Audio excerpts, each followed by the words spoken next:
Hello friends, welcome to our channel crafted comforts. இன்றைக்கி நம்ம கிருஷ்ண ஜெயந்தி அன்னைக்கு என்னென்ன ஐட்டம்ஸ் எல்லாம் பண்ணோம், எப்படி சாமி கும்பிட்டோம் அப்படிங்கிறத பார்க்க போகிறோங்க.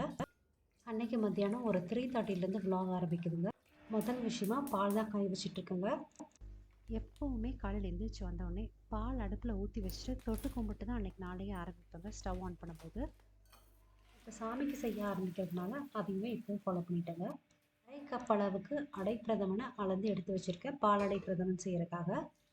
அடை பிரதமன் செய்கிறதுக்கு ஒரு அகலமான பாத்திரம் வேணும்னு சொல்லிட்டு பெரிய குக்கரில் பாலை ட்ரான்ஸ்ஃபர் பண்ணிகிட்ருக்காங்க.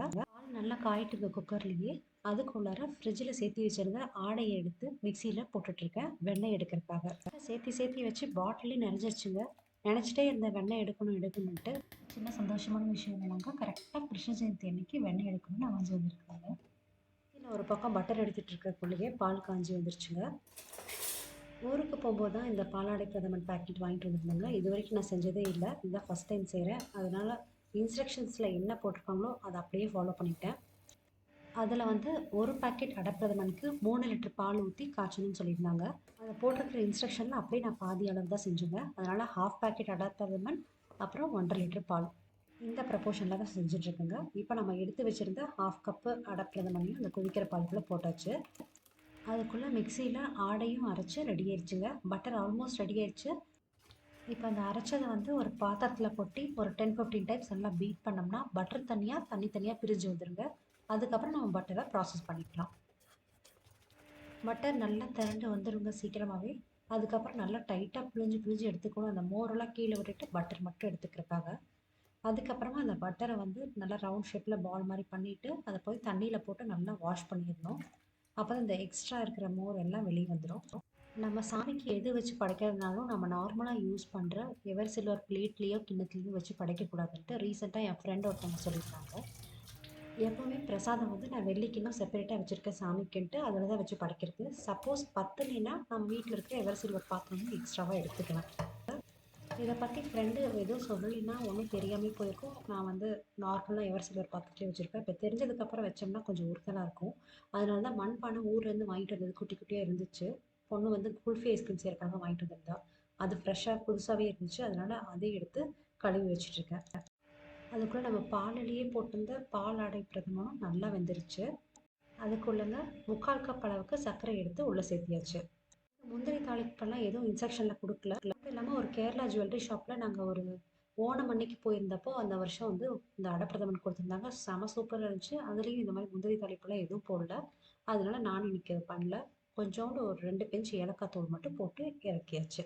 அடைப்பிரதமன் ரெடி. சாமிக்கு படைக்க போகிற ஃபஸ்ட்டு பிரசாதமும் வெண்ணையும் ரெடி ஆயிடுச்சுங்க. அதுதான் எடுத்து வச்சுட்ருக்கேன். ஃப்ரிட்ஜில் ஸ்டோர் பண்ணுற மாதிரி ஒரு ஏர்டைட் கண்டெய்னரில் போட்டு வச்சுட்டுங்க. அந்த பட்டர் பாத்திரத்துலேயே ஓலை பக்கோடா செய்யறதுக்கு அரிசி மாவும் கடலை மாவும் போட்டுட்ருக்கேங்க.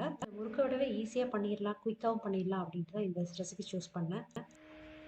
பட்டர் எடுத்த பாத்திரத்துலேங்க 1 கப் அரிசி மாவு, 1/2 கப் கடலை மாவு, தேவையான அளவு மிளகாய் தூள் போட்டு எடுத்து வச்சாச்சு. பெருங்காயம் போட்டுங்க. நம்மக்கிட்ட பெருங்காய தூள் இல்லாதனால கட்டி பெருங்காயம் கொஞ்சம் உப்பு ரெண்டையும் போட்டு நல்லா நுணுக்கி ஃபைன் பவுடர் ஆனதுக்கப்புறம் உள்ளே போட்டாச்சு.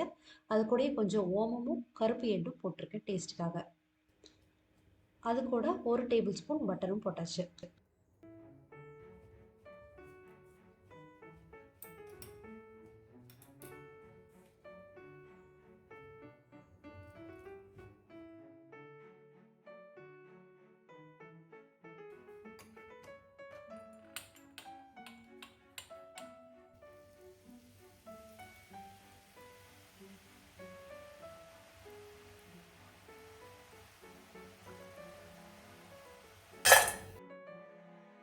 எல்லா மாவையும் எடுத்து பிழிஞ்சு சுட்டு முடிச்சதுக்கப்புறங்க அதே எண்ணெயில் நம்ம அவல் மிக்சரும் பண்ணிக்கலாம். இந்த அவல் மிக்சர் செய்வது செம ஈஸிங்க. திக் அவல் எடுத்துக்கலாம். அந்த டீ வடிகட்டுறதுக்குள்ளே உள்ளே போட்டு அப்படியே ஆயிலுக்குள்ளே டிப் பண்ணி எடுத்துடலாங்க. அப்போ நல்லா ஃப்ளஃபியாக வந்துடும். நான் வந்து இருக்கிற எண்ணெயை ஃபுல்லாகவே யூட்டிலைஸ் பண்ணிடலான்ட்டு மறுபடியும் ஃபர்தராக எண்ணெய் ஆட் பண்ணுவேன். அதனால் கொஞ்சமாக எண்ணெய் ஊற்றி அது ஃபுல்லாக யூட்டிலைஸ் ஆகிற மாதிரி பார்த்துக்குவேன். மறுபடியும் ரீயூஸ் பண்ணுறதை விட இந்த மாதிரி பண்ணுறது பெட்டர் அப்படின்ட்டு. இது வந்து அடுத்த மெத்தடு.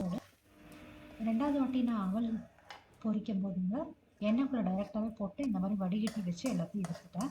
அது ஒரு கைப்பிடி அளவுக்கு பச்சையான வேர்க்கடலை போட்டு ஆயிலில் நல்லா டீப் ஃப்ரை பண்ணி எடுத்துடலாங்க. இதுக்கப்புறம் 2 கொத்து கருவேப்பிலை, அதையும் ஃப்ரை பண்ணி எடுத்துடலாம். கருவேப்பிலை நல்லா ஃப்ரை ஆனதுக்கப்புறம் 1 டேபிள் ஸ்பூன் பொட்டுக்கடல, அதுக்கப்புறம் ஒரு 2 வரமிளகாய் போட்டு அதையும் நல்லா டீப் ஃப்ரை பண்ணி எடுத்துடலாம். இப்போ நம்ம டீப் ஃப்ரை பண்ண அவல், அப்புறம் நிலக்கடலை, அப்புறம் கருவேப்பிலை, பொட்டுக்கடலை, வரமிளகாய் அது எல்லாத்தையும் ஒரு பாத்திரத்தில் போட்டுங்க. ஒரு சம்படத்தில் போடலாம். போட்டு உப்பு, மிளகாய் பொடி, கரும் சக்கரை 2 இடம் போட்டுக்கலாம். போட்டு நல்லா நல்லா குடிக்கணும். குடிக்க விட்டால் மிக்சரில் அவல் மிக்சர் ரெடி ஆயிடுச்சு. இப்போ ஈஸியாக செய்யக்கூடிய அவல் மிக்சர் ரெடி ஆயிடுச்சுங்க. சமையல் ரூம்ல வேலையெல்லாம் முடிஞ்சதுங்க. இன்றைக்கி நம்ம சாமிக்கு படைக்கிறதுக்கு ஓலை பக்கோடா, அப்புறமா அடப்பிரதமன், அப்புறம் அவல் மிக்சர், இது 3 ஐட்டம் பண்ணியிருக்கோம்.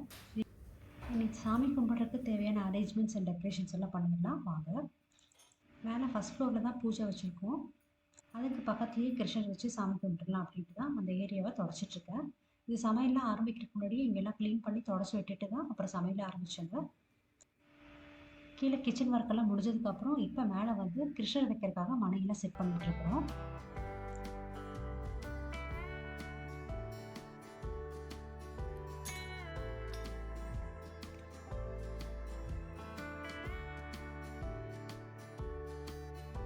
எப்பவுமே கிருஷ்ண ஜெயந்திக்கு சாமி கும்பிடுவோம், பலகாரம்லாம் செஞ்சு. ஆனால் கால் பாதமெல்லாம் எங்களுக்கு வச்சுருந்தாங்க. இதுதான் ஃபஸ்ட் டைம் வைக்கிறோம்.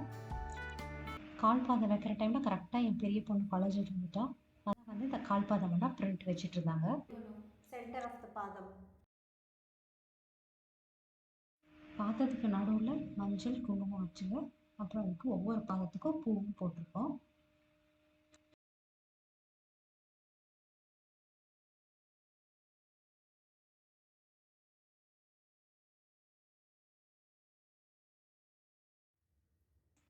குட்டி குட்டியான மட் பாட்ஸ் எல்லாம் கழுவணும் இல்லைங்களா, அதில் வந்து பால், தயிர், மோர், வெண்ணெய் இது 4 வச்சாச்சு. அப்புறம் ஒரு குட்டி கிண்ணத்தில் நெய்யும் வச்சுருக்கேங்க. அது இதில் தெரியல.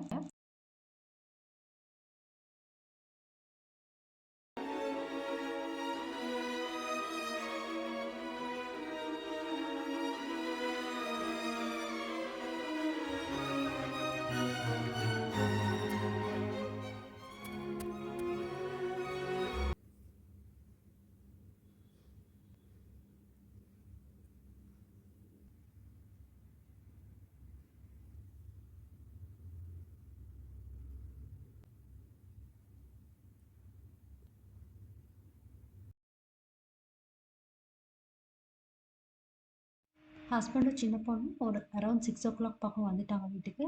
அதுக்கப்புறம் எல்லாருமே சேர்ந்து சாமி கும்பிட்டோம். இந்த வருஷம் எப்பவும் போல் நிறைவாகவும் திருப்தியாகவும் சந்தோஷமாகவும் சாமி கும்பிட்டோம். நீங்களும் எல்லாருமே கிருஷ்ண ஜெயந்தி கொண்டாடிப்பீங்க நம்புகிறேன்.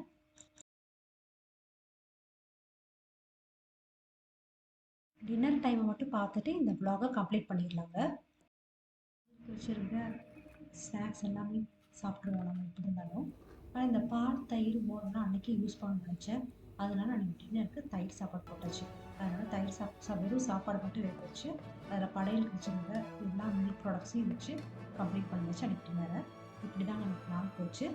சப்ஸ்கிரைப் பண்ண கன்சிடர் பண்ணுங்கள். பார்த்து மிக்க நன்றி.